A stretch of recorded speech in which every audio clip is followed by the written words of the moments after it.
Sir, एक तरफ वक्फ board का संशोधन भी लाया गया, वहीं बिहार में मंदिर और मठ का पंजीकरण वक्फ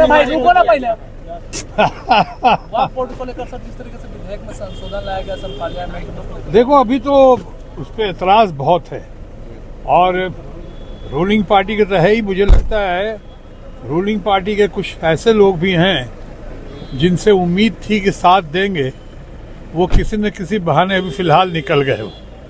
इसलिए भी निकल गए होंगे कि इससे उनके वोट बैंक पे या उनके लोगों के वोट बैंक पे बहुत असर पड़ता है, पड़ने की संभावना है। दूसरी बात, विपक्ष का बहुत विरोध है, खासकर इंडिया ब्लॉक का।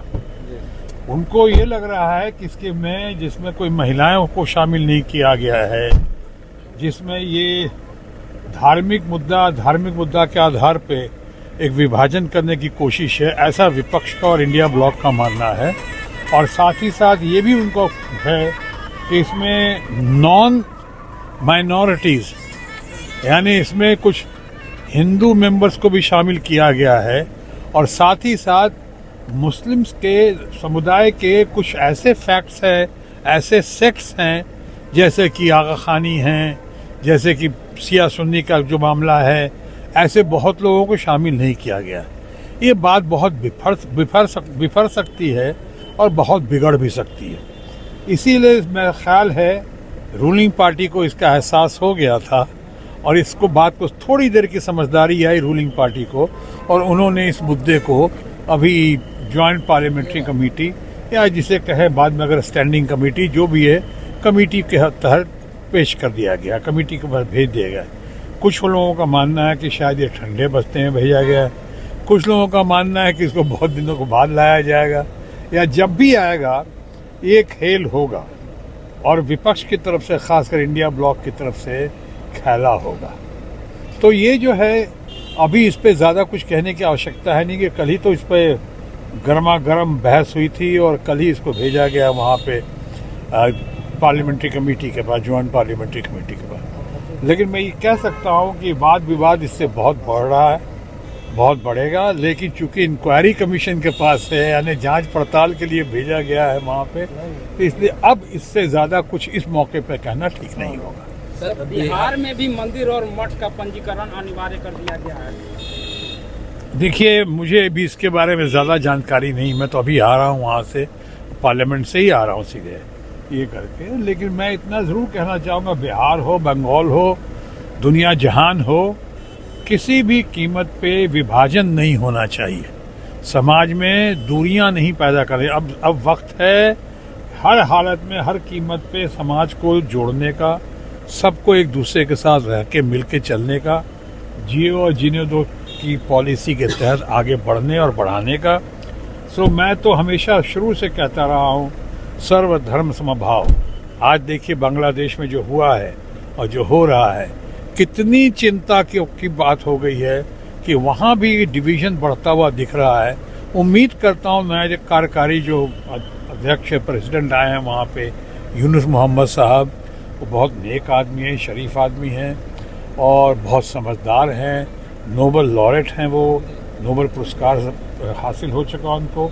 उम्मीद करता हूँ कि अपने दौर में आते के साथ सबसे पहले वो जो खासकर वहाँ भी मंदिरों पे जो अटैक हो रहा है, चाहे माइनॉरिटीज पे अटैक हो रहा है, कुछ सेक्शन के द्वारा, सब नहीं कर रहे हैं, कुछ लोग कर रहे हैं, उस पर रोकथाम होगी और एक अच्छी समझ लोगों में आएगी, अच्छी पकड़ में आएगी, एक लोकतंत्र की सरकार बनेगी, लोकतांत्रिक सरकार बनेगी और उसमें ऐसा होगा कि एक दूसरे से मिलके और भारत के साथ संबंध और मजबूत करने की कोशिश करेंगे वो लोग मिलकर। सर, बिहार के जो पार्लियामेंट में विशेष राज्य के दर्जे को लेकर प्रदर्शन कर रहे हैं, देखिए ना, अब इस पे तो आप मुझसे ज़्यादा तो आप लोग जानते हैं। विशेष राज्य का दर्जा, या माननीय प्रधानमंत्री जी ने खुद आकर यहाँ कहा था कि दर्जा नहीं तो 75,000 करोड़ रुपया दे दूँ और लाख करोड़ दे दूँ और आपको 1.25 लाख करोड़ दे दूँ। दिया क्या अभी तक? ज़ीरो। क्या दिया? और ये जो हाईवेज वगैरह बना रहे हैं यह बिहार में, जो अभी बजट में कहा गया, ये कुछ हद तक कुछ लोगों की नज़रों में तो लॉलीपॉप है। मैं लॉलीपॉप तो नहीं कहूँगा, बिहार के विकास के लिए होता है तो हमें अच्छा ही लगेगा, बहुत अच्छा लग रहा है। लेकिन इससे सिर्फ बिहार का ही विकास नहीं, अच्छे और प्रदेशों का भी होगा। इस जुड़ाव से, इस ब्रिज से पूरे हिंदुस्तान का, बिहार को जो इस वक्त की ज़रूरत है, बिहार को ज़रूरत है रोज़गार की ज़रूरत है, बिहार को ज़रूरत है जिस तरह के इतने डेवलपमेंट, ऑल ओवर डेवलपमेंट, हवाई अड्डा बनाना अच्छी बात है, बट क्या इससे समस्या का समाधान हो जाएगा? क्या अस्पताल बनाने के अभी कह रहे हैं, दरभंगा में जब एम्स नहीं था तो कह दिया था एम्स अस्पताल आ गया। ये अस्पताल बनाना अच्छी बात है हमारे देश के, हमारे बिहार के लोगों के साथ प्रति, लेकिन मैं समझता हूँ यही काफ़ी नहीं है।